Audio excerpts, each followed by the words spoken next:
Hip hop, happy 50th anniversary. My guide through life. Hip hop has been a staple in my life since my inception. Now, I wouldn't know the very first hip hop song I heard, but since we're talking early 1990, since I was born in 1990, it also had to be a song from the 80s, likely 1989 to be specific. Couldn't ask my parents because we're talking 1990, so I would expect them to remember. One thing they both said is that they listened to a lot of R&B Rakim prior to my inception. Not sure my inception was made from my parents' mind of R&B Rakim and their catalog of joints, but it wouldn't surprise me if that was the case. I'd say my first inkling of hip hop was around 1995, which in my opinion was the best year for hip hop. Yes, we're talking about hip hop in 1995. We're talking about a boatload of albums that came out in 1995. We're talking about Goody Mob Soul Food, Tupac's Me Against the World, Junior Mafia's Conspiracy, Raekwon, Only Built for Cuban Links, aka the Purple Tape, LL Cool J's Mr. Smith. We're talking about E40, In a Major Way, The Dog Pound, Dog Food. Who else? 1995, Master P, and TRU, that album right there. I can't remember the name right off the top of my head. Trey Plus 6. We're talking Kilo Ali. We're talking Bone Thugs, E1999 Eternals, 3 6 Mafias, Mrs. Styles. I don't know why I'm drawing brain fart all of a sudden, but yeah, we're talking about those type of albums. 1995. It's the best year of hip hop, in my opinion. It blessed us with abundance of classic albums, which I named, and timeless bangers. Dear Mamas, First of the Month, Crossroads, Ice Cream, Get Money, Life is Crazy, Trey Plus 6, Bout It. Man, we can go on. ESG, Swinging and Banging. We can go on and on. Dogpool, New York. E40, Sprinkle Me. Come on now. We talking about 1995, man. That was the best year for hip hop and rap in general. And nobody's going to tell me otherwise. Not only that, it gave us a first number 1 on the Billboard Year-End Hot 100. Coolio's Gates of Paradise. Before that song, no hip hop song ever topped the Billboard Year-End Hot 100. That was the very first when it happened in 1995. And also, not only gave us abundance of classic albums, but we also gave us timeless bangers. From the most played on mainstream radio, like I said, Gangsta's Paradise, Dear Mama, First of the Month, Crossroads, to the dig deeper in the crates for the underground gems. And let's not forget Big L. He dropped the album in 95. I think Quick dropped this album in 95. You think about some of the songs they put out, Put It On came out in 94 by Big L. Dollars and Cents came out in 94 by DJ Quick. Stop Playing. That was the year. And it hasn't been a year like 1995. But I'll say 2001 would be the closest to 1995. 2001 has some really classic albums, classic joints as well. Word of Mouth by Ludacris, Still Matter by Nas, Jay-Z's Blueprint, I forgot about Kara's One, like his self-titled debut album. Not self-titled album, excuse me, not debut album. Self-titled album came out in 95. But he also dropped Spiritual Mind in 2001, if I remember correctly. Come on now. Saint Lunatics, Free City, D12's Devil's Night, Project Pat, not Laying the Smack Down. What's the other one? I think it's Mr. Don't Play. We had Chicken Head on there. Don't Say Her. And one of my favorite songs from Project Pat, 90 Days. And that's Laying the Smack Down. But I also had another iconic song, Ooh Nothing. That's the song I was really thinking of. Come on now. 2001 was also, you had Ether, you had Takeover, you had freaking, man, I can go back to 1995 and 2001 as far as hip hop. And you even got to get credit in 94. Ready to Die. J. Rue the Damages album came out in 94, I think, if I remember correctly. I can be on and on. It's going to be a 2-hour video if I was here naming a lot of stuff that came out in these corresponding years, but we got to keep the same rolling. 94 was also a great year for hip hop class. A lot of people like to say 94 was probably the best year for hip hop.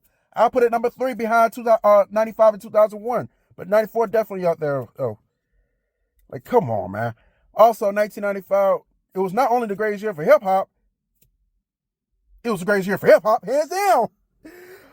Now, it may be around for the last 30 plus years of hip hop, and I've done my homework on the genre and watched my fair share of documentaries. So though I know my fair share of the genre, I don't claim to know everything about it. But then again, who does? Like even Einstein, self-proclaimed smartest man in the world, wouldn't know everything about hip hop he was around in that time. And I'm sure there'll be some things I learn in years to come. One thing I can do is break down the evolution of hip hop as a whole. Then break down my evolution from the 90s and beyond. Let's talk about the evolution as a whole. The season played in 1973 where DJ Kool hosted a party for some back-to-school event he was hosting for the kids. I think it was in the Bronx at his apartment complex. There has been influence of hip-hop throughout the 20th century, from some spoken words and jazz in the mid-20th century to Muhammad Ali's trash talk to his opponents in the 60s and the rhyming sequence, which to me sounds unintentionally. Float like a butterfly, sting as a bee. Yeah, he did a little rhyming. Now, it's not technically hip-hop, but, excuse me, those do have some elements of hip-hop that play and influence on hip-hop down the line. However, the first official hip-hop season on the planet was at DJ Kool Herc's block party in 1973. The first official variation of hip-hop in the mainstream occurred in 1974 on Sesame Street with the Muppet Roosevelt Franklin bust out a freestyle in the classroom to feature another Muppet who was beatboxing, which paved the way for beatboxers such as Dougie Fresh, Biz Markie, and the Fat Boys. Speaking of that Sesame Street part, big up to Mo Hammond.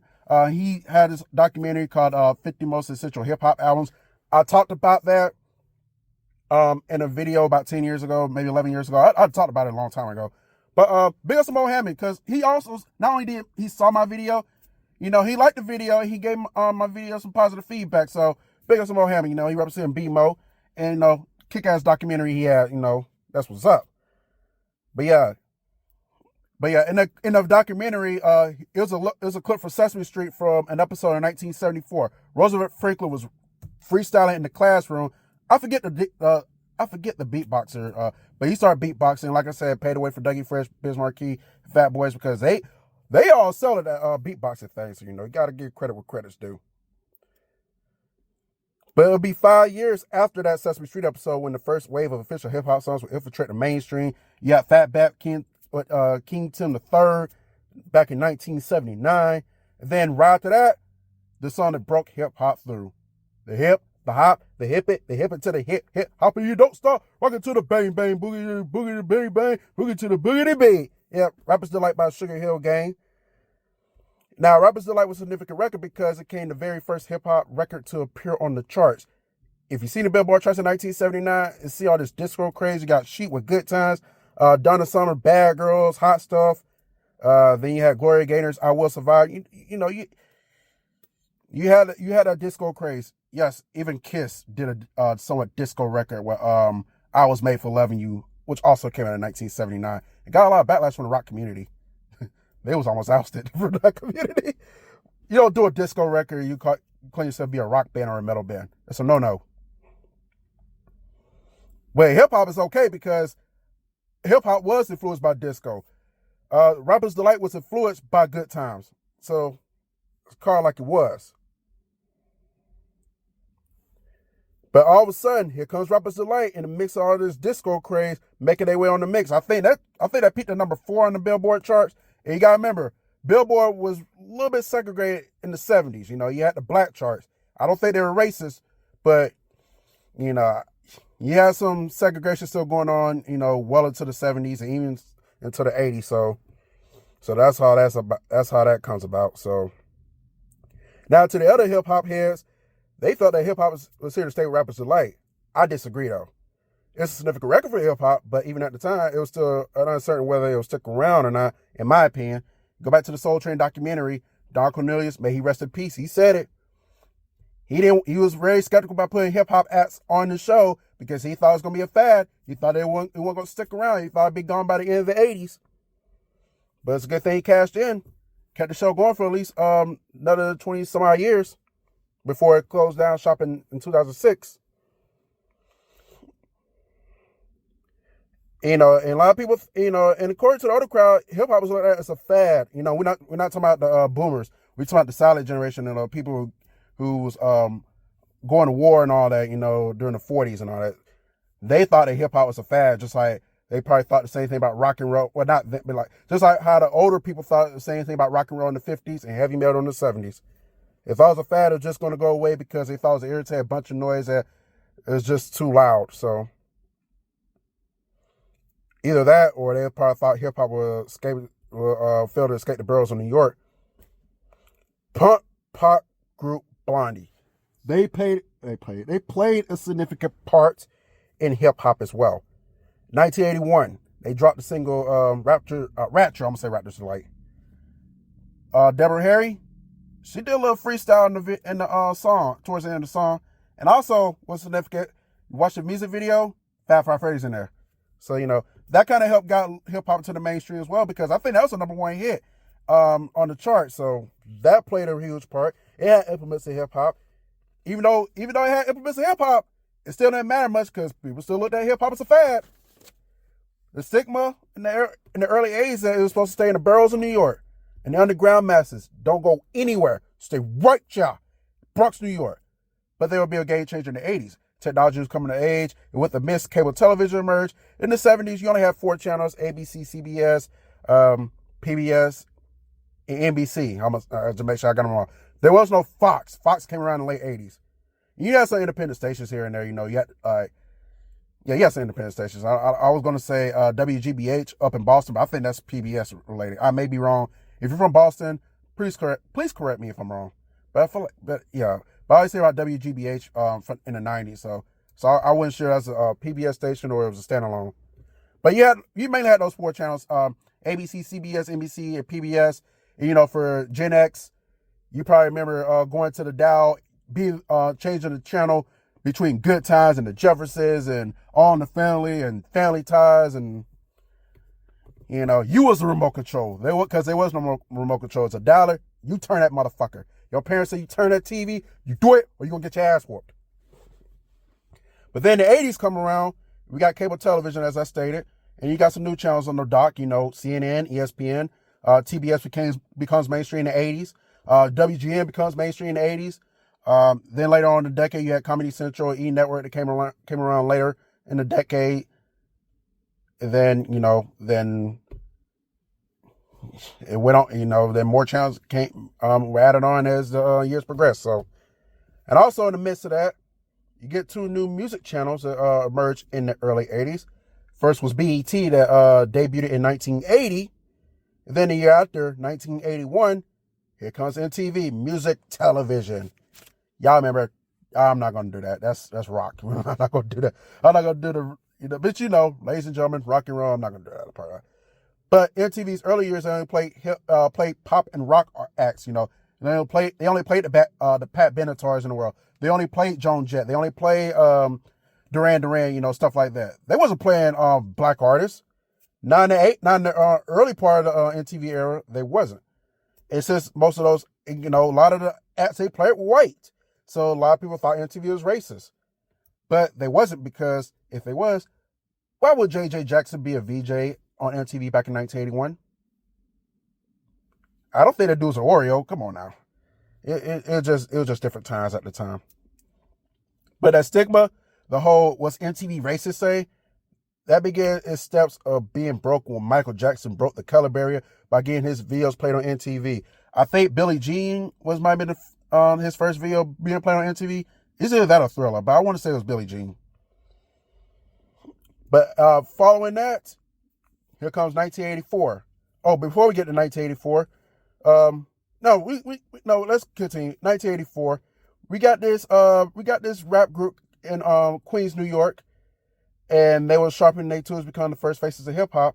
But prior to 1984, you had the Sugar Hill Gang, you had Funky 4+1, you had Grandmaster Flash and the Furious 5, Cold Crush Brothers, Tetris 3, Fearless 4,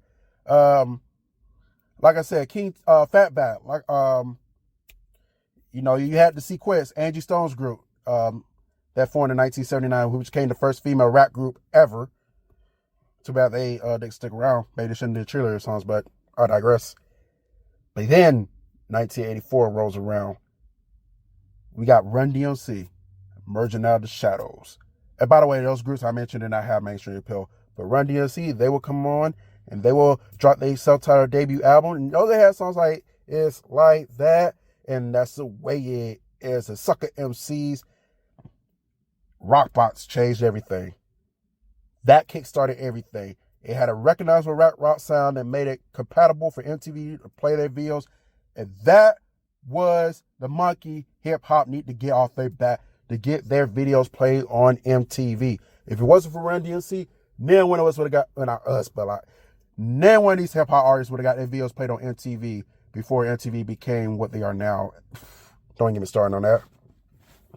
But in the 80s, MTV, even in the 90s, MTV was definitely music television. And don't let anybody tell you otherwise. But once Run DMC got their spin on MTV in a world that was known for pop and rock, that to me felt like that was when hip hop officially arrived and was here to stay and was not going anywhere forever. The whole hip hop's a fad. Even, it kind of, that statement kind of stuck around to the late 80s. But after a while, when hip hop really became more of a mainstream factor and, and artists were getting endorsements, like obviously Run DMC with the Adidas, Curtis Blow and the Sprite commercial, the thought about it being a fad, and then when it started spinning out of New York, which we'll get to later on the excerpt, that's when the stigma of hip hop being a fad really went away for good. It wasn't going anywhere. It's going to be here for years and decades to come. Especially with those platinum albums and business endorsements coming to play. Now, let's get on my evolution. Hip hop has taught me a lot, and it's been my guided tour throughout my life. The stuff that I didn't and wasn't able to learn in school, I learned through hip hop. Hip hop brought us the 4 elements that define the genre, and I experienced with each of them. I was DJ at a party when I was 15, which was DJ. That's one of the elements. And yes, that is a true statement. I did DJ at a party. I was 15, or it might have been 16, but I feel like I was 15 though. Yeah, that's true. I wish I had some document. YouTube was getting started at that time, and I didn't have a YouTube account, so I couldn't record myself doing it. But yes, I did DJ at a party one time though. And I had a brief stint with the 80s style breakdancing, but I had to stop because I wasn't an expert on it, and plus my ankle, I nearly broke my ankle. Not break dancing. I wouldn't say broke my ankle. I sprained my ankle when I was 13. So that kind of put it into the whole breakdancing thing. But it wasn't due to breakdancing. It was due to some other stuff that I'm not going to disclose. But, just been, I haven't really had the best luck with my ankles. Like, the rest of my body parts work good. It's just ankles are bad. So I had to stop doing the breakdancing after a while. So I did write songs, which is the rapping part. I wrote songs in high school and my early 20s. Don't really do it anymore. And my style is strongly NY influenced, which is the graffiti. That's the fourth, that's the other element. So DJing, rapping, graffiti, breakdancing. Those are the 4 elements of hip hop. And like I said, I experienced with each of them at parts of my life. So, and it gave us a lot of looking at the rugged neighborhoods in New York. For those who just know it for Times Square, Statue of Liberty, and Madison Square Garden. Hip hop made us party early on with Kool Herc and the Sugar Hill Gang. That gave us our first taste of conscience with Grandmaster Flash The Message. Hip-hop braced us with our first superstars such as Run DMC and LL Cool J. Hip-hop did get gangstified out west with Ice-T and NWA, and I will be talking a little bit more about LA and gangster rap momentarily, so stick around for that. And some people were outraged with the cuss in their lyrics, but I look at it as them giving us an insight of how life is in Southern California. And after seeing Rodney King get his ass beat by Caucasian police officers, March 6, 1991, PC America then realized why NWA made Fuck the Police, coming straight from the underground.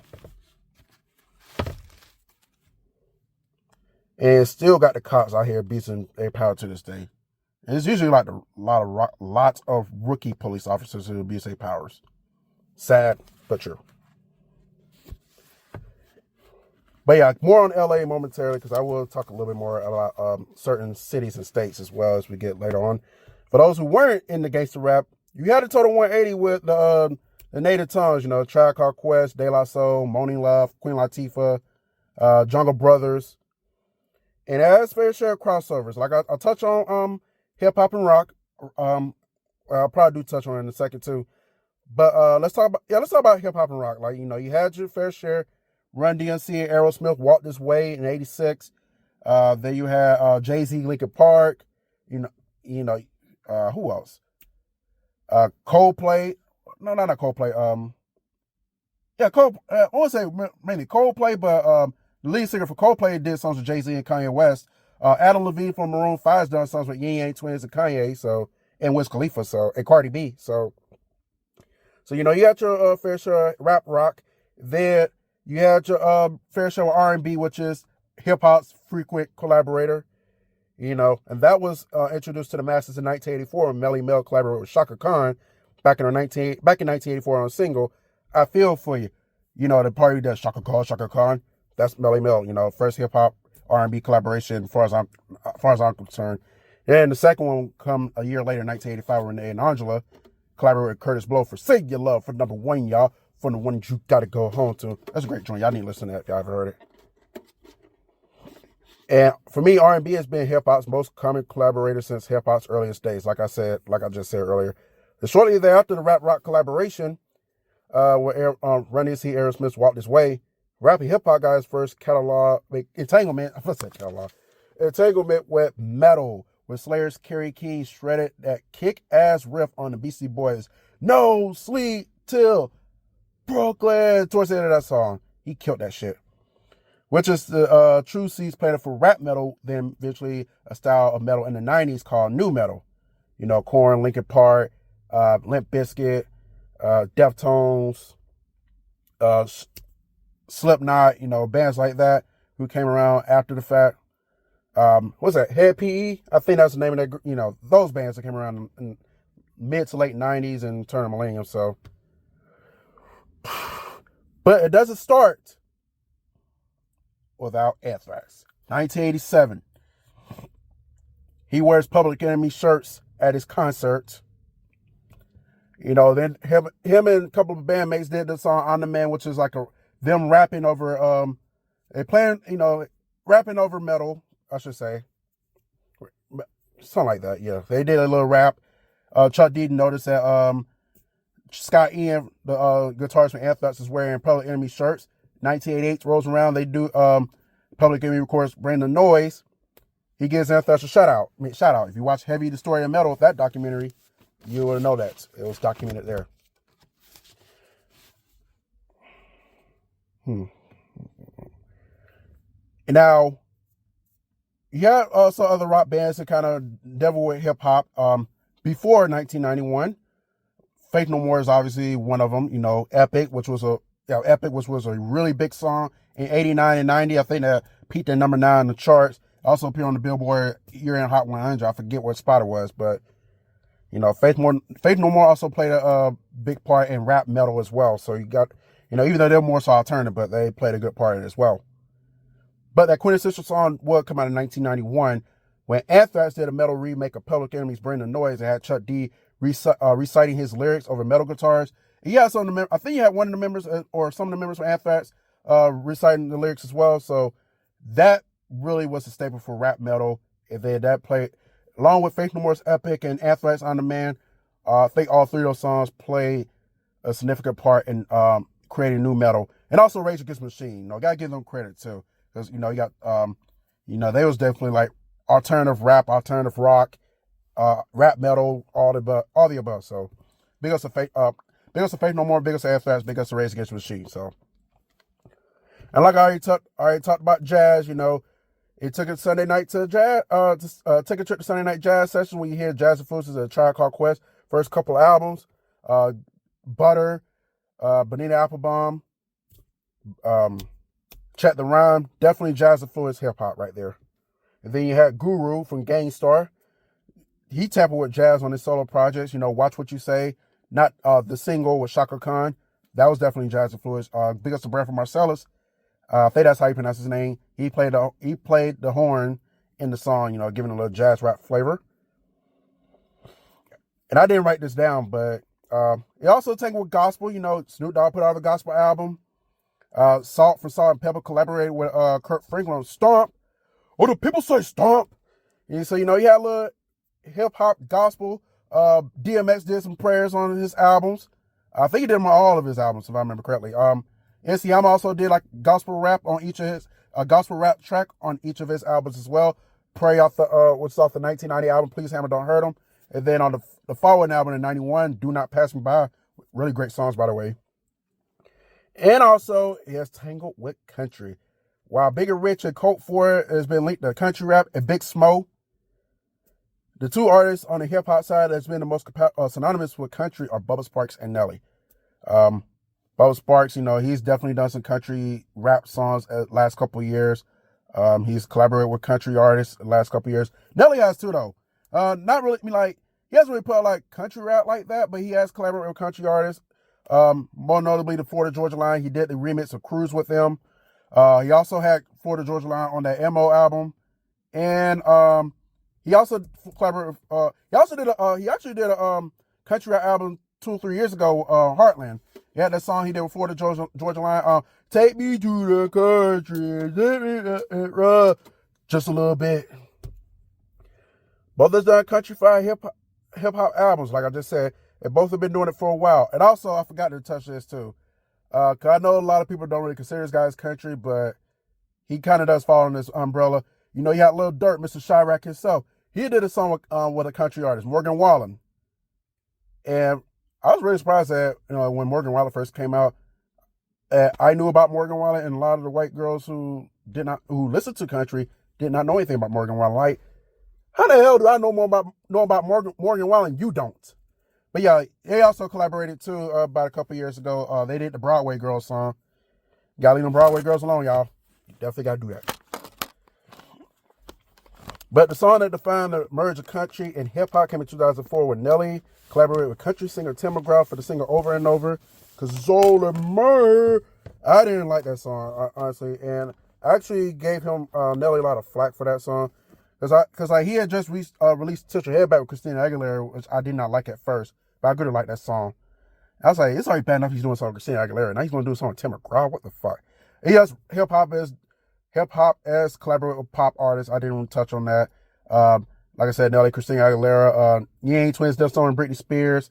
Nelly also did something with NSYNC as well, the Girlfriend remix. Tupac did something with Madonna. Yeah, shocking, yes, but it literally did happen. And Madonna also did something with Timbaland too, though. So hip hop is collaborated with pop as well. Lil Mama collaborated with Avril Lavigne, the Girlfriend remix. So just name a few. And without Nelly's Over and Over, we don't get the biggest song of 2019, probably the biggest song of the 2010s, which annoyed the living fuck out of me.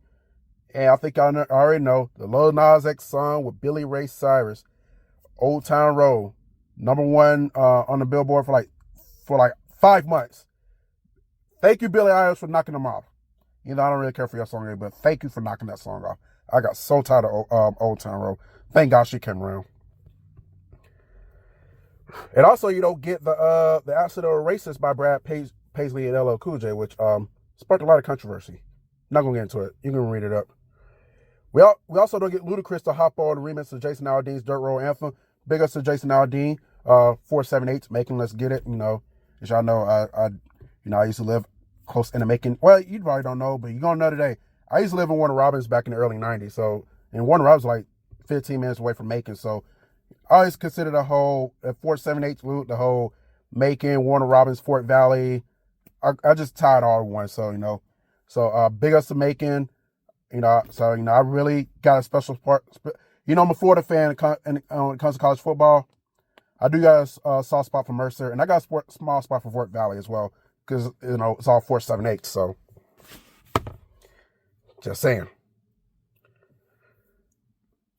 And so on. When hip-hop got gangsta in the back half of the 80s with Schoolie D, PSK was making that cream, people always say, what the fuck does that mean? And I seen NWA. It also took us to the strip club with 2 Live Crew, the Poison Clan. Later on, Yang Twins. Lil Jon's also does some strip club type songs. Obviously, Cardi B has done some. Megan Thee Stallion's done some. But, just to name a few. Like I said, I'm trying to make this quick because I don't want to make this 2 hours, because I could make this 2 hours, but I'm not going to do that. And we also got our first taste of kid-friendly hip-hop with DJ Jazzy Jeff and the Fresh Prince. Parents just don't understand. Girls ain't know about trouble. Rock the house. Speaking of kid, hip-hop got its first wave of kid rappers in the 80s. I forget that group in the 80s. So it's on the count now, like 200 best hip-hop songs in the 80s that Beckenor did. I forget the name of that group. I didn't go around and look it up. But it really took off from the 90s. You had another Bad Creation. You had Chris Cross and you had Shaheem. Obviously, ABC. You had the song just cool. Aisha and the Playground song. Chris Cross. You already know. You already know the song. I only gotta say it. But once we got into once we got into the 90s, we got the first taste of mixtape sound with Ice Cube's Jacking for Beats in 1990. Give me that beat, fool. I'll leave you 100 miles and running. And this opened up the door for the mixtape era to take off in the current format, and it definitely exploded in the 2000s with DJ Drama, Gangsta Grill series. DJ Drama, Gangsta Grizzles. Man, that was my shit back in high school in my early 20s, man. Like me and my classmates, we listen to hell out some Gangsta Grill mixtapes. You know, Gucci, Jeezy, we fuck with it all. And it did get rugged out east and gangstified out. And while it got rugged out east and gangstified out west, it got very hood down south with Ghetto Boys and UGK, which also could have planted the seeds for the Gucci's and Jeezys to come along with they trap shit and the hood shit. Planted the seeds for T.I., planted the seeds for 3 6 Mafia, planted the seeds for Trick Daddy, who to come around in the 90s. Ghetto Boys, Mind Playing Tricks on Me. Straight Gangsters, which is my favorite Ghetto Boy song. UGK, 316s, Tell Me Something Good, Feds in Town, Short Texas, Dirty Money, Riding Dirty, Murder, One Day. I can go on and on about it. Hey, T.I. say he UGK came along. A-Fizzle also UGK came along too. Let's get it. And then it went out to Memphis with 3 6 Mafia. Now we get to the part where I kind of break down the regions now. And then it went out to Memphis with 3 6 Mafia, H-Ball and MJG, Project Pat, and Lil Yo, better known as Yo Gotti today. And also, rest in peace to Young Dolph, represent Memphis, Tennessee. I realized after Young Dolph's death that him and Gotti had beef, so, which I don't know why Dolph was murder Gotti in a fucking beat. Like, come on. Like, rap music-wise, not street-wise. And hip-hop has developed speed with Twista and Bone Thugs, Harmony, Do or Die. And then later on, Tech 9. So, you had that going on around the 90s as well, the speed rapping. And also, I'm going to throw Busta Rhymes in there because, I want to put him up there with Twista and Bone Thugs, but he had his moments when he was like, Busta Rhymes would just, boom. Hip-hop was one-sided in the ATL. Now we're talking about the A for a second, with the Miami-based influence club music with Kilo Ali, Raheem the Dream. If you want to throw Shadi in there, throw him in there as well. And then the 90s happened. Organized Noise comes around and graced us with parental advisory. Then a year later, one of the most influential hip-hop duos, maybe outside of Run DMC, and probably outside of Public Enemy and NWA as well. I'll put a number 2 behind Run DMC as far as influential, though. They began spreading their influence around the scene. Their influence became a mainstay in the 1995 Source Awards. Y'all already know what happened. 1995 Source Awards. Briefly, that was the same Source Awards with Suge Knight's like, any artist want to be an artist, want to be a star, and don't have to worry about the executive producers, all up in the videos, dancing, come to Death Row. And then when Dre and Snoop got on stage, I think Dre won an award or something, and Snoop heard the boo, he's like, hold on for a second. East Coast don't love Dr. Dre and Snoop Dogg? Y'all don't love Dr. Dre and Snoop Dogg in Death Row? Y'all don't love us? Y'all don't love us? Well, fuck it. Let it be known then. We know y'all East Coast. And 1995 Source Awards was crazy. It was bananas. And I don't mean Gwen Stefani, Holla Back Girl bananas either. But that shit was bananas. But around that time, there was an ongoing feud with East Coast and West Coast, which I just spoke about with the whole Suge Knight, Snoop Dogg thing. And the South was rarely known for mainstream notoriety outside of Two Live Crew, Ghetto Boys, and Crisscross. This group won the Source Award for Best New Artist of the Year for a group, and one artist in the group made an everlasting statement. One artist in the group, made an everlasting statement that changed the landscape of hip hop. The duo, I'm going to say it, my second favorite rap group of all time, Outkast. And the artist, my second favorite rapper of all time, Andre 3 Stacks. And say what y'all want about that whole Flute album. I haven't heard it yet. I'm planning on hearing it. Let the man do him. If he wants to put out a damn Flute album, this is prerogative. You know, maybe next year if he wants to drop another album, maybe a hip hop album. But during the speech, Dre speaks on closed-minded people who don't expand their horizons on all coastal world. Which, like I said, reverts back to the Flute album. They ended the speech with this. I know y'all got a we got a mixtape, something like that. We got an album, something like that. And nobody want to hear it, but it's like this. The South got something to say. And damn right, we got something to motherfucking say. Don't like it? Kick rocks and fuck off. Now, I may have been 5 years old when that speech happened, but I felt that shit. When I got older and I don't watch the entire Sports Awards, and, you know, that started to cipher in my brain, I really felt that shit, you know, because we did have something to say. It's about time everyone else to take a listen. It's about time everyone else to take a listen to it. I think I wrote that wrong. A lot of Southern acts looked up to the mighty O. 2006, Idlewild, they got a song called Mighty O. The Mighty O. Yep, they are the Mighty O. From T.I. to Ludacris to Pastor Troy to younger acts like Rich Homie Quan, Mr. Phillips, some type of way. Start yawning. I'll go get on Rich Homie Quan. Stop moaning your song. No, you do what you do, Rich Homie Quan. And keep it in the South.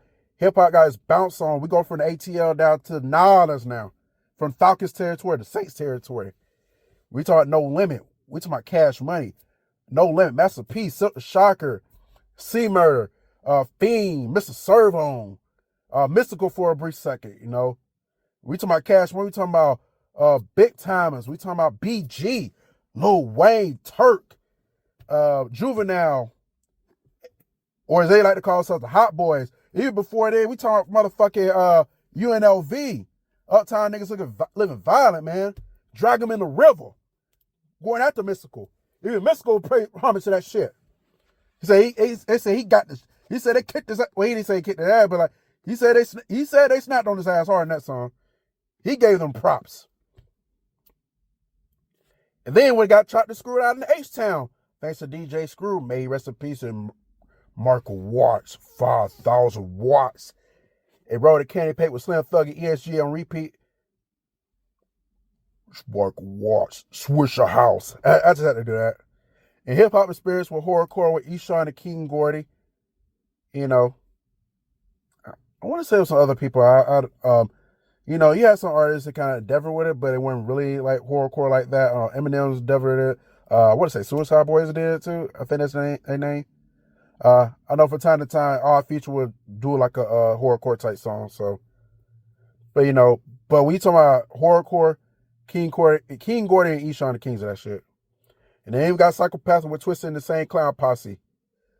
I know a lot of people don't really care for Twisted and the Insane Clown Posse, but they alright. You know, they don't suck. I actually kind of find some of their music comically though, in a good way. You know, biggest Insane Clown Posse and Twisted. It does suck that these two groups began feuding. Twisted and the Insane Clown Posse, that is. Here we got a trip to Broad Street out of Philly. Now we're going to the East Coast. We're talking about Philly, the 215 with DJ Jazzy Jeff and the Fresh Prince King, the Kickstarter, and Schoolie D. Like I said, PSK with, you heard me recited earlier. They had a transition to the millennium. We talking major figures. Yeah, that's us. Gilly the Kid. He was in that group. We talking Beanie Siegel. We talking Freeway. One of my favorite songs, 2003, 2002, mainly. What we do is wrong. We talking about The Roots, like one of the, and Missy Search nailed it. The Roots do not get the recognition they deserve, man. Like, they probably one of the few groups, if not the only group, that makes their own beats via instruments. You listen to the Roots album from 93 all the way up to now, live instruments, live bands. There is no 808s and sound systems. They make their own beats, man. Y'all better give the Roots some. Y'all better pay homage to the Roots and give them some credit. Give them credit they deserve. Shit. They deserve it. And also you got Cassidy. Let's not forget him. That was foolish of him to go after freaking Gilly the Kid. Come on now. He put you, he partially opened the door for you to make a sound for Philly. You gonna shit on him? What the fuck? But Cassidy pretty dope though. You know, he don't get a lot of love either, but you know, dude deserves his props. And then we gonna take it from Philly. We gonna land in the Midwest. We're gonna talk about the Lou now, the STL, where the Rams and the Cardinals used to play football. We talking about Nelly. I already preached on Nelly for a second when I was talking about over and over. We talking about Chingy, Mr. Wright Bird. We talking about Jaquan. We talking about freaking Huey. May he rest in peace. Stewie Rock, Ebony Eyes. Let's not forget about her. She will hold it down for the Lou as well. If they would go international, we talking about Canada, the Rascals, the Chocolate, the Thrust. They hit us with the Northern Touch with Carter now off the shot on the hook. And big us Chocolate, I like that song. Let's Ride. That shit is vibing, And big us to the Rascals, they also collaborate with KRS One, so they definitely get in my book off that. If they didn't, but it did get an early taste of Canada. You talking about in the 90s, we're talking about Scales Empire, we're talking about Danny-O, Dear Hip Hop, Scales Empire, Bright Lights, Big City, holding it down for Montreal. Was it Montreal? Yeah, no, was it? I think it was Montreal for Scales Empire. But then it went overseas. We talk about Slick Rick. We talk about over to the UK. We talk about Dizzy Rascal. Think sharp, look sharp. I always like Dizzy Rascal's voice, though. I always like his voice when it comes to hip hop. And then we talk about Jen having Chinese influence. I don't know if he's from China. I know he lived in New York for a while. Y'all remember Jen from Freestyle Friday, BET? Then after he won all those Freestyle Fridays, he comes with that Learn Chinese. I thought it was funny. Y'all gonna learn Chinese? No, we don't want to learn Chinese. We're good.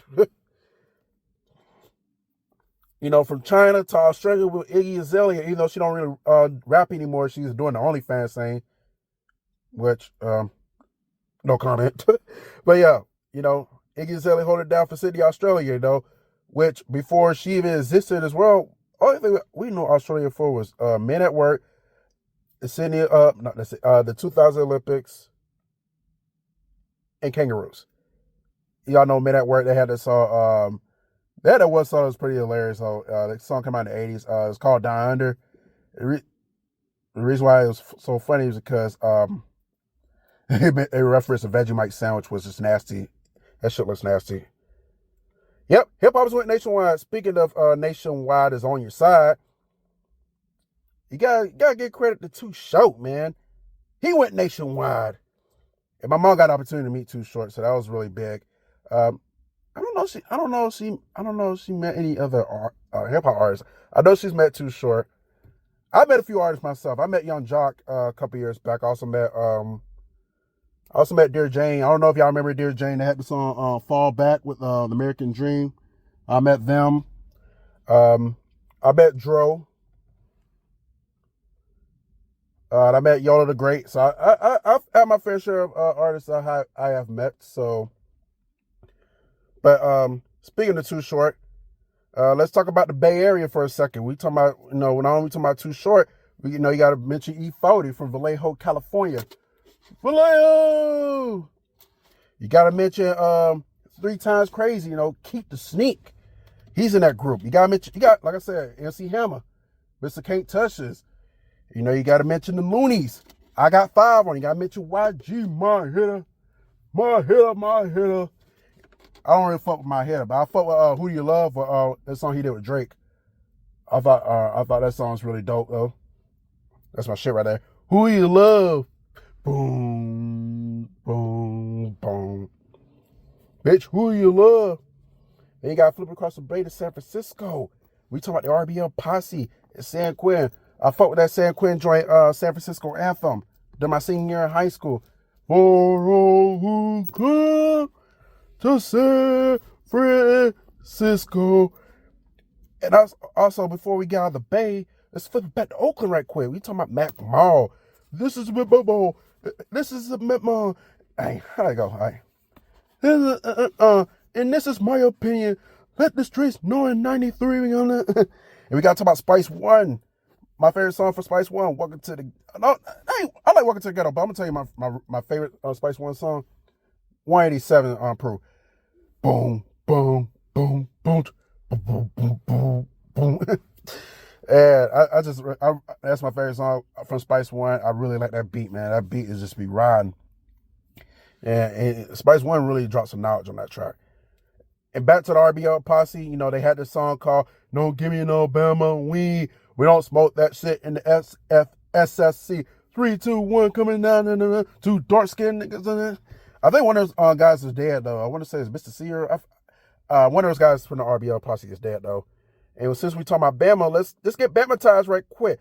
You know, I'm in Georgia, but we're gonna go across the river, across the Chattahoochee. You know, let's talk about Alabama for a second. You know, Alabama got some acts down here too. We talking about Rich Boy from Mobile. We're talking about where was Rich Boy? Okay, we can talk about the Dirty Boys, Small Time Ballers. Y'all might know who the Dirty Boys are. Hit the flow, here we is, boy. But Small Time Ballers, Certified, one of my favorite songs of all time. You gotta hear that song. You know, you gotta hear it. They come from Montgomery. And speaking of Montgomery, rest in peace to Doe B. I don't know Doe B from Montgomery, but I know he's from Alabama. And also rest in peace to the real Mr. Big, who is from Montgomery. Take that shit to trial, bitch. I'll start selling dope back in 1986. Yeah, like I remember that. Like I was in the 6th grade when that song came out. Like a lot of cats from the hood, a lot of cats from different hoods was really fucking with that Mr. Big at trial time. Heavy, man. That was like the most known hood song in that 01-02 season, man. Like, you know, being from the hood, you know, at times, you know, your parents be like, even if you are in the hood, you know, sometimes your parents be like, oh, you can't listen to that, I got to cussing. So you play on that trial time, we don't give a fuck if we got so much cussing. You gonna hear that shit today. You gonna hear that trial time today. And then we gonna go across state line we gonna go across state line again. We talking about the Mississippi now. They had Cricket Letter. We talking about David Banner and the group he was in, Cricket Letters. They did a song with Pimp C, which think about Paul Wall's song "Sipping the Bar." That song is sampled. That hook was sampled from the Pimp C, from the Cricket Letter song they did with Pimp C. Because you listen to Pimp C's verse, he said that "Sipping the Bar." You know, yeah. You also can think about Big Crit. You gonna learn. And he may have been in Chicago and had homes in ATL, LA. But we think about Mississippi, you also got to think about Soulja Boy. I know a lot of people think he sucks, but you still got to think about Soulja Boy, you know, Mr. Crank that. You know, before he flossed his homes in the A in LA, his humble beginnings was in Mississippi, Batesville, 30 minutes outside of Memphis. That's where he did the, well, how did it tell me we're really going on, Soulja Boy, anything. And I'm not really the biggest Soulja Boy fan, but I would be Soulja Boy listener, excuse me. But I remember Soulja Boy was really getting started right at the time I was in high school. And I did like Soulja Boy's music at first because I like the beats. So I will admit, I was fucking with Soulja Boy early on. And then, you know, it just got redundant and I stopped listening to him, if you want me to be honest. And let's get back to LA. I told you we're going to go back to LA first. We're not going to talk about Ice-T and NWA. Or maybe we will. We'll see. But we also had Above the Law. Got a murder rap. And Black Superman, you know, you got, you know, that song be riding too from Above the Law. Holding down for Ruthless Records. You got to think about MC8. Fucked up childhood. Straight Up Menace off the soundtrack for, what's that movie? Menace to Society. Off that soundtrack. Before he did that, Hood Took Me Under, Compton's Most Wanted. Another Gangsta 5 Hood track, yo.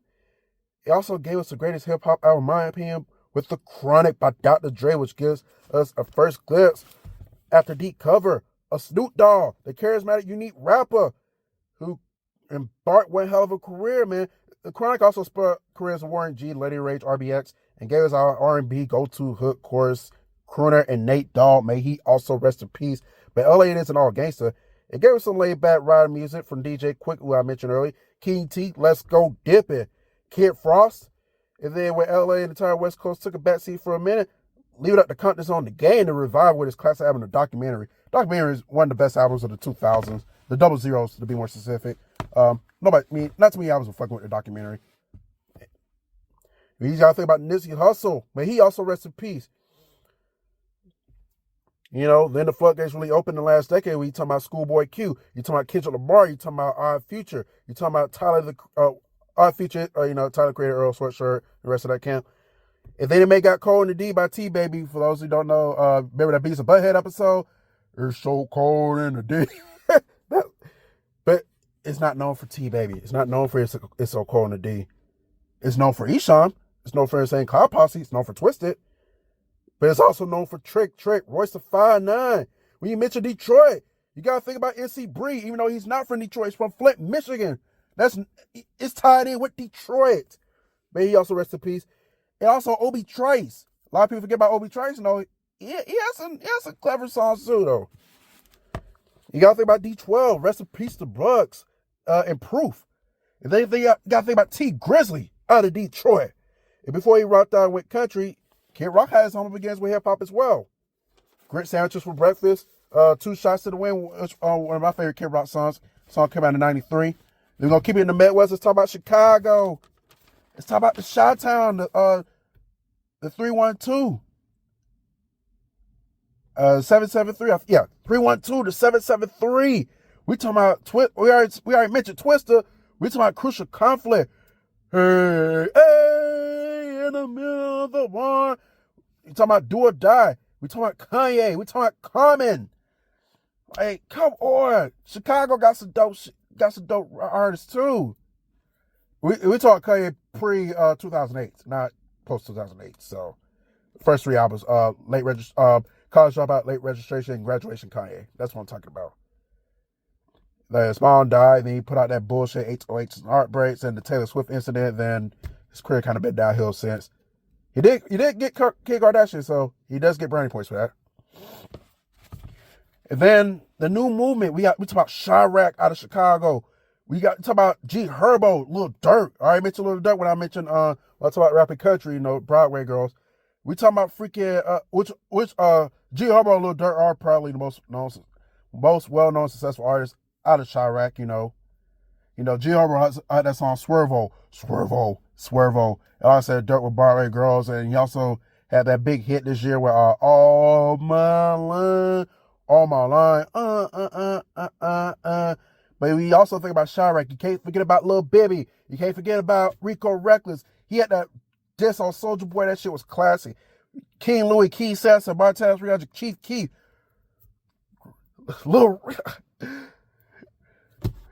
Y'all know he had to do that shit, yeah? And I catch no motherfucking beat talking about Chief Keef or fucking beat ass. You know he gotta get caught with that shit with Lil Reese though. You gotta think about Lil JoJo, man. He rest in peace. It's his world. I forget who made that song, but yeah. You gotta think about them. And then we talking about go from Chicago to Dirty Jersey, New Jersey. Obviously got Queen Latifah, but you gotta think about Joe Budden. You gotta think about Redman, who was one hell of a lyricist. And funniest music video of all time. Well, not the funniest music video. One of the funniest music videos of all time. I'll be there. And it's one of the most animated too, though. And when you talk about animated videos, you can't forget about Busta Rhymes and Missy Elliott. They cornered the market with their videos. They're probably the most influential when it comes to music videos. That's hands down. And Ludacris has foot in this. Ludacris did sing as well though, but we talking about like Constant. It's Busta Rhymes and Missy Elliott. No more. Excuse me.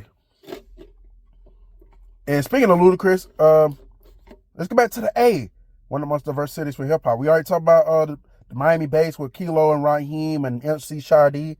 And we also talk about Criss Cross. We talk about Kid Rap. We also talk about Outkast. But it's more than Atlanta just said. That's where it begins flexing its diversity in the late 90s. Reasons Mafia been introduced hip hop to crunk, but Lil Jon take it to another level. But before Lil Jon took it to another level, you gotta think about the Young Bloods. Shake 'em off, shake 'em off, shake 'em off, shake 'em off. Oh, the Southern Eddie Crew, shake 'em off. Then it took off with Lil Jon after that at the turn millennium. That's the reason why he's kicking crunk. And also, ATL Crunk also gave us a little Scrappy. It gave us Trailville. It gave us Crime All, Nuck If You Buck. If you did Deep in the Crates on the Underground Circuit, it gave us Waka Flocka and Duke Deuce. Even though Duke Deuce was from Memphis, he's part of that crunk movement. But he also get but Crump movement in the ATL also gets Waka Flocka Flare. Waka Flocka Flare. And on the opposite side of Crunk, like I said, you had that trap movement. Like I said, you got T.I., you got OJ the Juice Man, Gucci Mane. You know, Outkast and Goody Mob also referenced trap in the 90s, but they weren't really as trap like that. I think they were more on the influential side. But we talking about trap music in the A, you think about T.I., you think about Gucci Mane, you think about OJ the Juice Man. That's the main three that usually come to a lot of people's mind. Even Migos, you know, before the Versace days, you know, they had a few trap songs here and there as well, early in their career. Rest in peace to Takeoff. Even though Migos were one of the worst rap groups ever, but they got me acknowledged. They played a part of trap, so they're getting acknowledged here. Before they became mumble rap and they broke up, and Takeoff lost his life. And now Offset and Cardi B is also broke up, divorced, whatever. And I don't know what Quavo's up to nowadays. And you know, let's talk about mumble rap for like 2 seconds. Young Thug, Lil Yachty, Designer. I got balls with a little. Yeah. 2 seconds is up. Let's go. And since we mentioned younger acts, let me give my rest in peace to XXX Tentacion. A sippin' tea, yo, huh? What the fuck is up, you buttercup?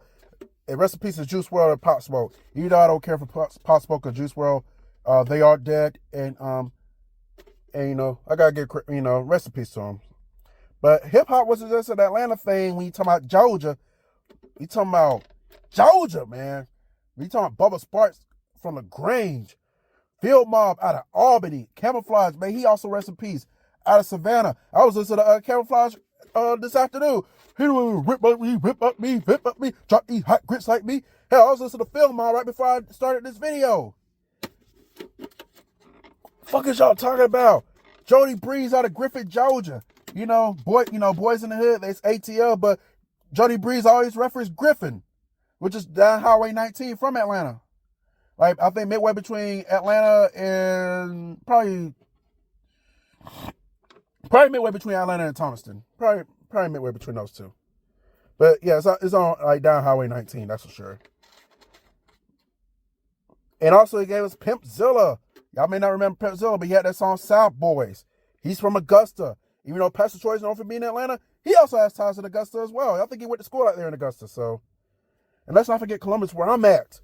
We talking about Columbus, Georgia. You know, you may never heard of these guys. You may never hear from again. But I got so of these hip hop artists coming out of Columbus. You know, we talking about Elements of Flavor. We talking about C Strong. Push it real good. Put it on. We talking about I'm your boy Big D. I don't know if y'all remember if y'all new to this channel, you may not remember the videos I did back in 2011, 2012. But when I did videos, y'all might remember. For those who've been around my channel since 2011 and 2012, you probably remember the videos I did. It might have like me and the Hooter Girls in the background at the beginning, and the song be like, for the so I lean. That was on your boy. That's on your boy Big D. You know, Columbus' very own. You gotta think. Gotta give credit to DJ Trap Tackler. You know, ain't no love for my city. And I forgot to mention this lady too, but gotta give big ups to Continente. She always, in her interviews, she always represent Columbus. But big ups to her. And big ups to DZ aka DK. He has ties to Columbus in Atlanta. There you go.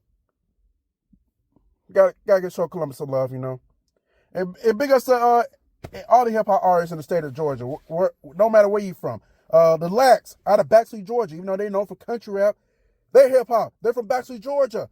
They had that song with Bubba Sparks. And that's Paul like me. And she wildly. That song. Look them up.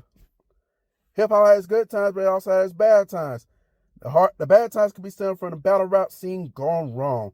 Now, obviously, the first hip hop battle occurred in 1981 with Busy B and Kumo D. You ain't number one. You ain't even the best. You sure can't win no You can't win no real instant contest, something like that. Then the mid 80s with the Roxanne battles, UTFO, Roxanne Shante, the real Roxanne, Then the 90s, we had like the NWA internal beef, Q versus NWA, Dre versus NWA, EPMD, Eric Sermon and Perry Smith went at it with each other. But the biggest feud, obviously, is East Coast, West Coast. In the midst of the rivalry between the two of the biggest rappers of the decade, on one side, you got the revolutionary Tupac Shakur. You think we're going to go hip-hop expert? I mentioned Tupac and Biggie. Come on now. Outside of Rakim and Andre 3000, Tupac is up there as one of the most influential artists that have set foot in the world of hip-hop. Yeah, Tupac's influential. You can't leave him out. Influential, but he was also controversial, making him hip-hop's ultimate outlaw. He just didn't get two fucks. And after getting shot a couple of times, he really didn't give a fuck. Which began that historic feud. And on the other side, straight out of Bed-Stuy, Brooklyn, New York, you got the notorious B.I.G., a.k.a. Big Papa, a.k.a. Biggie Smalls, a.k.a. Frank White, whatever you want to name him. Baby, I hold it down for the borough. And I coined Slick Rick as the greatest storyteller of all time, and he is. Like, Children's Story, Hey Young World, Teenage Love. Go listen to Auditorium by Most Def. He on that track. He killed that shit. Slick Rick did. But very close second, got throw Biggie in there. He's definitely one of the best storytellers as well. When you listen to his records, you gotta close your eyes and visualize the story being painted in your head. You feel that shit he said. Now, the feud between Tupac and Biggie began in 94, but it really escalated in 95. When Tupac got out of jail, and joined Death Row, the feud got very out of control and spawned an eternal feud between East Coast and West Coast. You also can blame the media for the East Coast, West Coast beef, too. It was just, you know how people like to talk and trying to pin shit together and trying to make shit bigger than it really is. Yeah, that's East Coast, West Coast. One watermark moment of that feud was displayed in the Dog Pound's music video for New York, big city of dreams. Everything in New York ain't always what it seems. When they were kicking over the buildings in New York, which led to Mal Deep of CNN, not Cable News Network, we talking Capone Noriega, responded back with LA. Honestly, guy, I like LA better than New York as far as the songs. I just like that beat just really grimy for LA. But both respective records though. Let's not get it twisted. But the first stone that really had been casted, you can go back to 1991. The stone that really casted East Coast, West Coast beef. We got Tim Dog out of New York. Released a single, Fuck Compton. Dre, being on D for Pump It Up. Stuck to the Bronx to get... That shit was funny. That's a funny ass song. He also released Step to Me, which also continuing with the West Coast artists as well. And put an entire region on notice. The fuel was even more lit with Dr. Dre and Snoop Dogg achieved big-time mainstream status with the Chronic and Doggy Style, respectively, which put the West Coast hip-hop on the forefront and made it West Coast reign forever. Y'all remember that scene from the NWA movie, Straight Outta Compton? It made it West Coast reign forever. Now toast to Dr. Dre. Put the fucking glasses down. Okay, moving on. We that is it with a lot of East Coast artists when the West Coast really started to arise in 92, 93, the West Coast was really killing it right at that time. And with Tupac and Notorious B.I.G. rising to the top of their as a premier acts of their respective coast, they became the biggest targets and the most attached to the East Coast West Coast feud, which led to the demise of both artists, but more so Biggie and Tupac. Long story short, yes, this is long story short when I say this. Tupac was shot in Las Vegas on September 7, 1996 due to unrelations of the feud and died 6 days later. I think if I watched that Tupac documentary I think it has had a lot to do with him talking about Orlando Anderson in the hotel. Then I think it didn't say some people then they happened to catch him slipping at the light and shot and killed himself.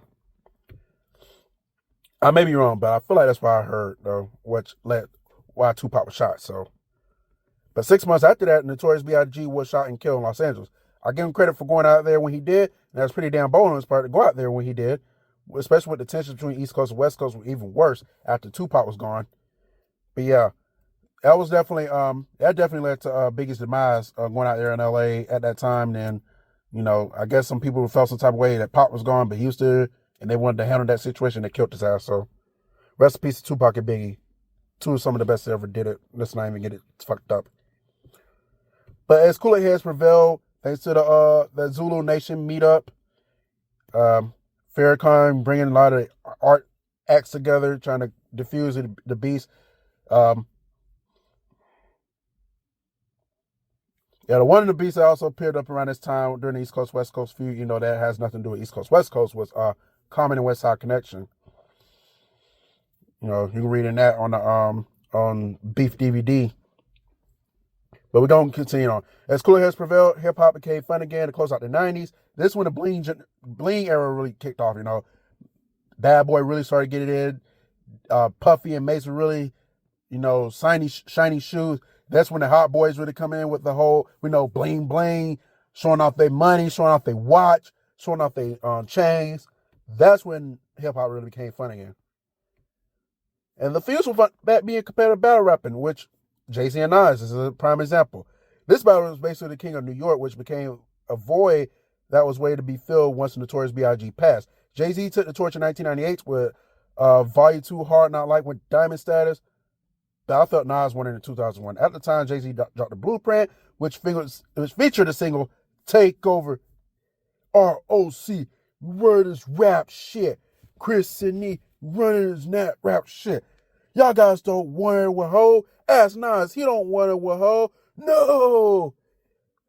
All you cats are throwing shots at Jigga, you only get half a bar. Fuck y'all niggas. Which was a diss towards Nas, obviously. And with Jay-Z having the upper hand, it's allegedly supposed to be the death blow for Nas, especially after getting panned for his previous album, Nostradamus. Me personally, I like Nostradamus. I think it's a good album. Is it up there with Illmatic? No. But is it a terrible piss-ass album? Fuck no. Nostradamus is dope. I mean, it's a good album. I like, God Loves Us, Family with Mobb Deep. Those songs be going in. You gotta get credit to You Owe Me. Even though I'm not really a big fan of the song, it's a decent song. With him and G-Wine on there.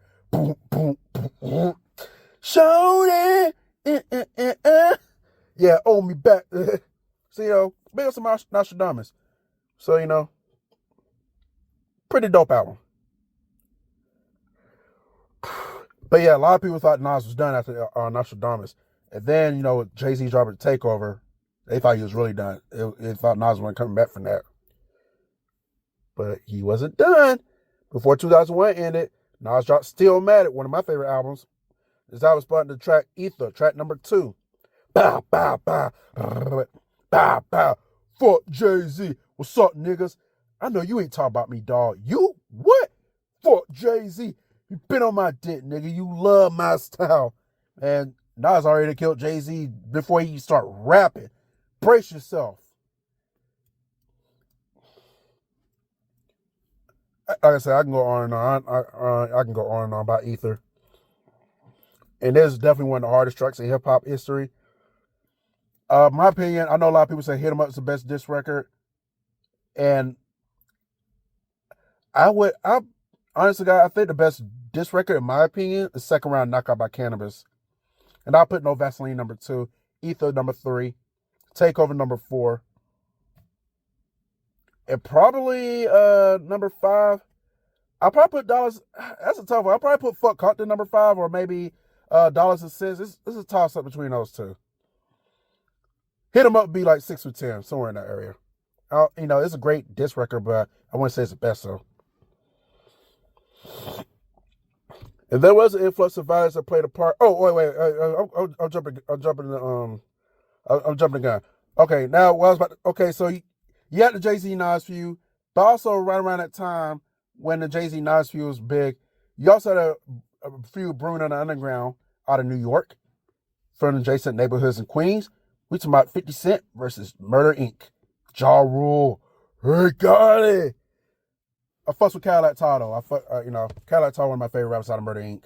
And I fuss with her guy, I think her, a lot of people like this clown Ur Gotti, but I like Ur Gotti. I think it's hilarious in a way too, though. I think that dude's fucking hilarious. But yeah, now speaking of 50 Cent and Murder Inc., where I was 50 Cent. Okay, that was an influx of violence that played a part in this feud. And there's literally no chance of that feud ever getting resolved. I think somebody died in that feud too. So hip hop feuds have been fun, but there's been some that turned physical. You know, T.I. and Flip. There was a fight in Houston that involves T.I. and some cats from Flip's crew. Yeah, something came violent, like Game of 50. I think somebody got shot at a club up in New York from a Game's crew that may have been related to the feud between Game and 50. You know, Game was part of G Unit, and they couldn't see eye to eye, and Game left G, and Game got kicked out of G Unit. That started that feud right there. Even Gucci and Jesus, I think somebody died off that feud too. Even though it wasn't those two, but I feel like somebody did. You know, you think about that song, that diss record that Jeezy got, that Gucci had over Jeezy. Man, that's probably one of the darkest diss records of all time. You know, one of the darkest diss records of all time, man. Like, god damn. I think it was called Truth.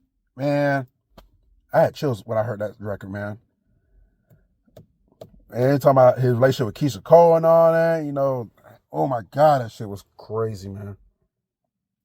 So hip-hop's been through it all, merging from a block party in New York to a worldwide phenomenon. From rocking out with rock and metal bands to taking us to church on Sunday morning with gospel acts, which I already acknowledged.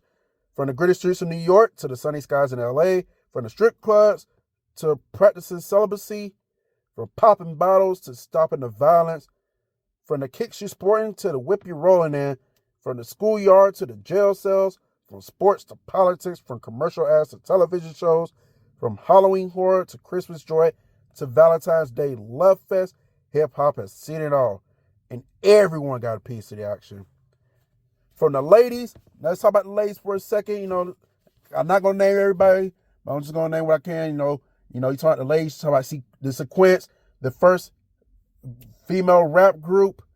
I already mentioned Angie Stone and Company, to Salt and Pepper, NC Light, Roxanne Shante, Queen Latifah, Moni Love. Who else? Lady of Rage. Yo-Yo. I don't think I mentioned Yo. No, I did not mention Yo-Yo.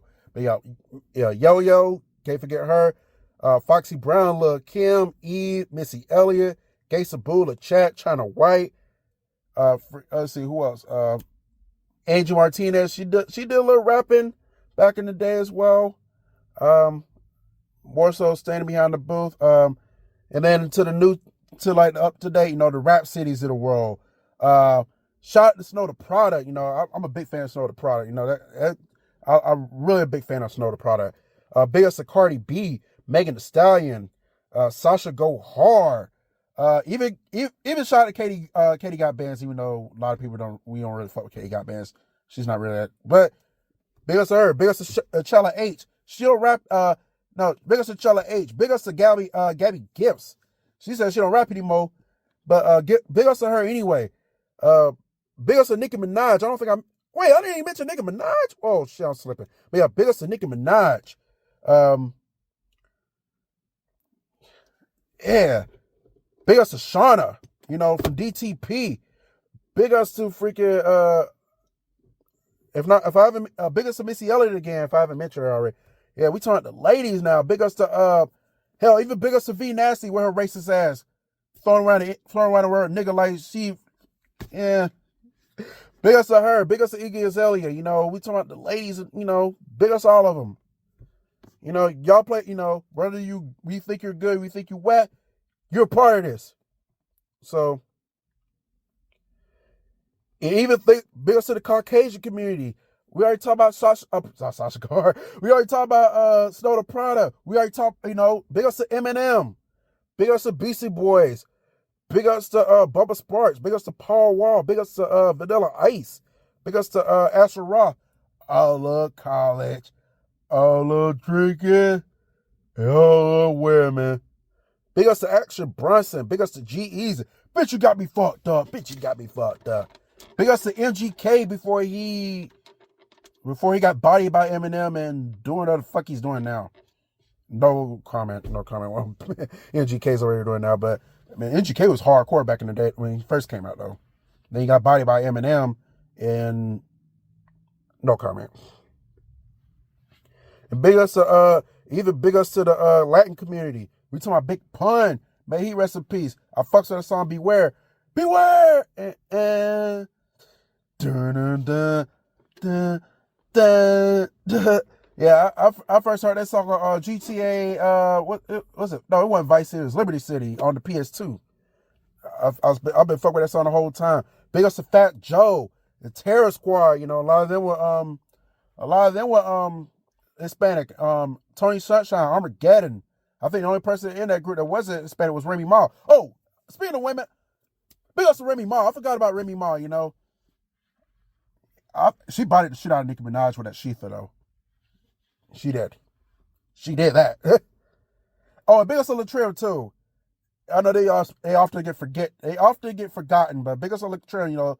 You know they had the song "Cars That Go Boom" back in the '80s. You know, when you talk about ladies of hip hop, you know, big ups to don't leave them out as well. But yeah, big ups to NORE. Back to the Hispanic. Big ups to Pitbull before he went pop. Big ups to Daddy Yankee. Big ups to Chingo Bling out of Texas. Oh, speaking of Pitbull, let's show some love to Florida because I don't think I read anything about Florida. So we talking big ups to Nappy Heads, T-Pain's group out of Tallahassee. Big ups to Two Pistols out of Tarpon Springs right outside of Tampa. Big ups to Tate Dizzle from Gainesville, but heavily affiliated with T-Pain and the Nappy Boy movement. Big ups to 69 Boys out of Orlando. Big ups, let's get back to Miami. Big ups to Trick Daddy, Trey Plus 6, Two Live Crew, Poison Clan, Trina. I forgot about Trina when I talk about the women, but hell, Florida. Let's talk about Trina. Rick Ross, Flo Rida, Pitbull, Cool and Dre, Ace Hood, Briscoe, Gunplay. I think Gunplay. Let's big ups to the Florida scene. Hell, big ups to Pretty Ricky. They kind of half R&B, but Pretty Ricky, Slickum, Baby Blue, Spectacular. They rap, so they kind of hip hop. They count as hip hop too. So big ups to Pretty Ricky. Big ups to let's see, what's that? Big ups to Kodak Black. He's not from Miami, but he's close to it. He's a Gator fan too, so definitely big ups to Kodak Black. Big ups to Kent Jones. I don't know if y'all remember him. You keep telling me this, telling me he had that song. He's from Florida, so big ups to that scene in Florida. And no, I'm not giving big ups to Lil Duval. He's a comedian, not a rapper. So yeah, I'm skipping him on purpose. I do like that song. Smile, bitch. I can actually smile for the next 3 days because I'm off the next 3 days. Oh, gotta work tomorrow. Smile, bitch. But yeah, we gotta wrap this up because we are getting close to the end of this part. So we gotta wrap this up with my all-time favorite rapper. Let's talk about him, KRS-One. I learned more from him than I learned from any hip-hop artist. And I'd like to give a thanks to MC Shan for responding to South Bronx. Kill that noise! Because without that joy, the KRS-One we got to know of wouldn't exist past 1988. Even KRS-One said it himself. Go back to Beef 1, when it's on Juice Crew and BDP's beef. It was KRS-One said it. MC Shan, he would have been like, MC Shan did not have to respond to South Bronx. Had he not done that, he wouldn't have existed. He wouldn't have had the career he's had. He would be nowhere. The reason why he exists is because MC Shan responded back with Kill That Noise. Even MC Shan said it too, like, hey, thank me for your career. He did. So big ups to MC Shan. Thank you, MC Shan, for responding back to Kill That Noise, because you kept my favorite rapper. He's still doing it today. He just made a song 50 years of hip hop about a month or two ago. That song go hard. But let's get back to KRS-One. As the 80s came to an end, KRS-One adapted quite well to the 90s. Now, he has always been a solo artist throughout all his career. He started with Boogie Down Productions in the late 80s and dropped 5 albums with the group from 87 to 92. It's about Criminal Minded. Boogie Down Productions will always get paid. Criminal Minded. Then we talking about By All Means Necessary. My Philosophy, the best song ever by Boogie Down Productions. What's that song? The Teacher, but that's not the other song. Check it out. This is illegal something. Illegal business, control America. Dun, dun. Then you talk about the Blueprint that came out in 89. You must learn like you're supposed to. You must learn. And then you had The Blueprint, the title track. Then you talk about 1990, Edutainment, Love's Gonna Get You. Love's Gonna Get You. Yeah, Breath Control on there, part 2. 7 DJs, this is Black Man the Fat. Like, then, close out in 92, 13 and Good. I know a lot of people had, things controversial because of the topic matter, but 13 and Good is a pretty good song. I actually like that song. Duck Down. Like, come on now. You talking about Boogie Down Productions, 87 92. There's nothing but classics on it. Oh, by the way, the 92 album is called Sex and Violence, if I didn't mention that. Then my favorite album out that was Criminal Minded. I already mentioned that, but like I said, all these albums are classics, but Criminal Minded could be in my deck, and I wouldn't even fathom to skip a track at all. We talking about Criminal Minded, the album, South Bronx, Superho, Elementary. Like, Jesus Christ, man. And then he went solo in the midst of all that. Dropped this solo debut album, Return to Boom Bap. Uh-oh. You with it? Sound of the Police, man. Remix of Pink. Oh my God, man. That album's so classic. Then his self-titled album. He had the song with Fat Joe on there. Yeah, Build Your Skills with Busta Rhymes. You got the song with Channel Live. You got the song with freaking Mad Lion. Oh my God, that album. Instincts I Like You Don't Know, man. Oh my. Then the third solo album, I Got Next in 97. Rock on. Yes, y'all. You don't stop.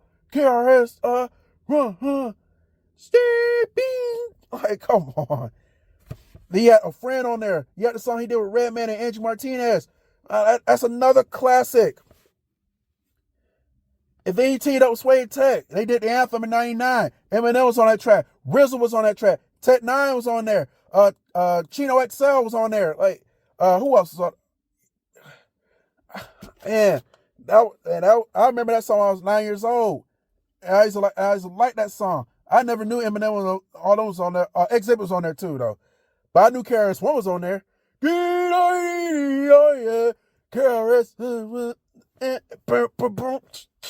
He just killed that shit. And then he started ascending to the underground at Turn Millennium, where he continued to drop modern day jewels, spiritual minded, as I spoke about early. What else? Street Light, the mixtape. He had the song Real Hip Hop. It's over. He did Nelly on there. Like I said, Keith Wright was okay. He wasn't really. I wasn't really a fan of that. The album did 2017. He had the song The Real Shit Just Keep Flowing. And then he had the album about 2 years ago. And a lot of jewels on that. Black was a jewel. Don't Fall For It. Don't Fall For It. I got to listen to his recent album from last year. I haven't listened to that yet. But I know it's going to be another classic. He was our hip hop teacher. And I'll go as far as saying that I learned more from him than I learned from an actual teacher during my school years. I think the only person I didn't learn more from than him was from my own parents. Then he blessed us with the temple of hip hop. But yeah, KRS is one of my all-time favorite rappers. In conclusion, I've seen it all with hip hop, and honestly, hip hop has saved my life. I'm not saying that I'd be dead if it wasn't for hip hop, but I wouldn't have the good chunk of knowledge I have about the world in today's society and what the past society if it wasn't for hip hop. So here's the 50 years of hip hop since 1973, and here's the 50 more years of hip hop, and here's the hoping that hip hop culture lives on forever. And I'm gonna quickly go give you my top 10 favorite artists solo. Number 1, KRS-One. Number 2, Andre 3000. Number 3, Big Boy. Number 4, Nas. Number 5, AZ. Number 6 and number 7, you can tie these together, Tupac and Biggie. I can never pick a side. Like, my dad, he's a huge Tupac fan. My mom, she's a huge Biggie fan. I like them both equally. So I'll say 6 and 7. I'm putting them both together. Tupac and Biggie, Biggie and Tupac. How you want to recite it. Number 8, I'll put Jay-Z. And I've always been a Jay-Z fan, I can't say I listen to a lot of his new stuff, but I definitely listen to a lot of his old stuff. HP Gets Busy. Freaking, in my lifetime, what's the meaning of life? Dead presidents. Can't not the hustle. Can I get a what? Can I from? Oh, and big up to a million. She was in Rockefeller. For the ladies, big up to her. She had that song with Beyonce. Song about cash cruise, credit cards, whatever. The biggest of a million. Number 9, Ice Cube, and number 10, Eminem. Ice Cube, just gotta get a man. I get a man all the credit in the world, man. Today was a good day. God damn, it's a brand new pay. Stop giving juice to the Raiders, cause Al Davis never paid us. Man, he snapped on Al Davis on that song, Wrong Nigga to Fuck With, off that Death Certificate album. And he still continued to drop jewels after it was a good day. Friday, throw your neighborhood in the air. If you don't care, which led to that beef with Cypress Hill. And big ups to Cypress Hill. Sin Doll, Be Real. I fucks with not the same membrane, but not the same membrane, but what's that other song? Here is something you can't understand. I could just kill a man. I also fuck with that, so you wanna be a rap superstar? Big bar, it's in house, Yeah, so yeah, big ups to Cypress Hill. And also, my 10 favorite rap groups. Cypress Hill's not on here, and neither is NWA, but I'm going to get my 10 favorite. Number 1, Boogie Down Productions. Number 2, Outkast. Number 3, Public Enemy. Number 4, Run DMC. Number 3, number 3, Public Enemy. Number 4, Run DMC. Number 5, UGK. Number 6 and number 7, tying these two together. Goody Mob, H-Ball MJG, or H-Ball MJG, Goody Mob, don't matter. Number 8, 3-6 Mafia. Number 9, Wu-Tang Clan. And number 10, the group I haven't really said anything about yet until now. M.O.P. Mash Out Posse. How about some hardcore? Yeah, we like it raw. How about some hardcore? Yeah, we like it raw. Man, I fucks heavy with M.O.P., man. Mash Out Posse, man. Big ups to them. Lil Fame and Bill Dance, man. Salute to those guys, man. But yeah, that is my excerpt of Hip Hop 50 Years. And I'm looking forward to see what the next 50 brings us. Hell, I'll be 83 years old when we get 2073. I'm hoping to God I'm still around in 2073 just to see where hip hop goes. I'll be 83 years old. Still listen to the joints I listen to now. And I'll be looking forward to see what comes with that. So yeah, once again, happy 50th anniversary hip hop. Here's to 50 more.